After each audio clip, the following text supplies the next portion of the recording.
শুভ সকাল, সকলকে স্বাগত জানাচ্ছি ইউটিউব চ্যানেল বিপার বিড়িতে। বিপার বিড়ির প্রতিদিনের আয়োজন। আজকের সংবাদপত্রের শিরোনামগুলো আপনাদের জানিয়ে দেবো। আজ 11 ফেব্রুয়ারি মঙ্গলবার।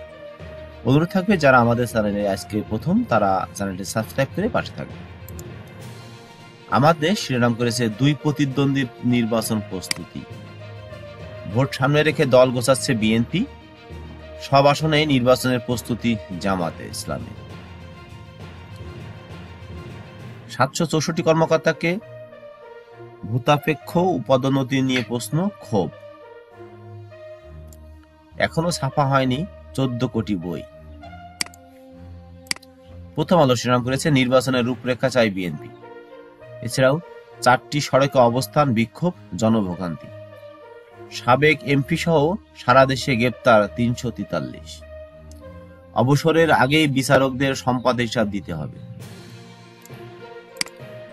বাংলাদেশ প্রতিদিন শিরোনাম করেছে নতুন মড়কে পুরনো নেতা, চলছে খোলস বদলের রাজনীতি। ভোট ডিসেম্বরে, রোডম্যাপ এই মাসেই, সব দল চাইলে আগেই নির্বাচন। দৈনিক ইনকিলাব শিরোনাম করেছে দ্রুত নির্বাচনই মঙ্গলজনক, বিশেষজ্ঞদের মতামত সংস্কার কমিশনগুলোর সুপারিশ বাস্তবায়নযোগ্য নয়। দ্রুত নির্বাচন আদায়ে মাঠে নামছে বিএনপি। দৈনিক যুগান্তর শিরোনাম করেছে জুলাই আগস্টে লেডি হিটলারের নৃশংস গণহত্যা, হাসিনার বুলেটে শহীদ 1581। প্রধান উপদেষ্টার সঙ্গে বিএনপির বৈঠক, ডিসেম্বরের মধ্যে নির্বাচনের আপত্তি নেই সরকারের।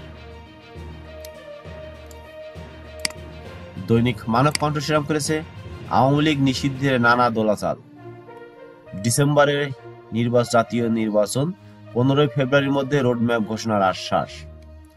এছাড়াও জুলাই গণ অভ্যুত্থানে আহত ও শহীদরা ইতিহাসের স্রষ্টা। সমকাল শিরোনাম করেছে ডিসেম্বরের মধ্যে নির্বাচন আশ্বাস করল সরকার। ঘুরে ফিরে সেই প্রশাসন ক্যাডারের সুনজর, গবেষণার নামে ভোজন বিলাস। কালবেলা শিরোনাম করেছে বালাই নাশকের দেশি বাজার খাচ্ছে বিদেশি পুঁজিবাদরা। দৈনিক কালের কণ্ঠ শিরোনাম করেছে ডিসেম্বরের মধ্যে এই নির্বাচন, কি রিপোর্ট করেছে সব দল একমত হলে আপত্তি নেই সরকারের, 15 ফেব্রুয়ারির মধ্যে রোডম্যাপ ঘোষণা হতে পারে। ইত্তেফাক শিরোনাম করেছে মহারাজ মিরাজ তোফায়েল ও সরকারি কর্মকর্তারা মিলে 1647 কোটি টাকা লুটপাট। 12 অর্থ পাচারকারীকে চিহ্নিত করা হয়েছে, একটি রিপোর্ট। এছাড়াও সরকার ডিসেম্বরের মধ্যে নির্বাচনের প্রস্তুতি নিচ্ছে। ডেভিল হান্টে আরো 343 জন গ্রেপ্তার। দৈনিক দিনকাল শিরোনাম করেছে ডিসেম্বরের মধ্যে নির্বাচন দেওয়ার জন্য কাজ করছে সরকার।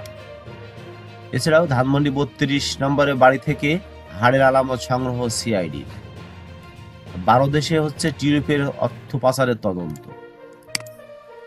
দৈনিক সংগ্রাম শিরোনাম করেছে নীতি সুদ হার 10% রেখেই দ্বিতীয়ার্ধের মূল মুদ্রানীতি ঘোষণা। প্রধান উপদেষ্টার সঙ্গে বৈঠক, ডিসেম্বরের মধ্যে নির্বাচন প্রস্তুতি নিচ্ছে সরকার, মির্জা ফখরুল বলেছেন। এই ছিল মূলত আজকের ঢাকা থেকে প্রকাশিত জাতীয় দৈনিক পত্রিকার প্রধান শিরোনাম। আবার অনুরোধ যারা আমাদের চ্যানেল নতুন তারা চ্যানেলটি সাবস্ক্রাইব করে পাশে থাকবেন।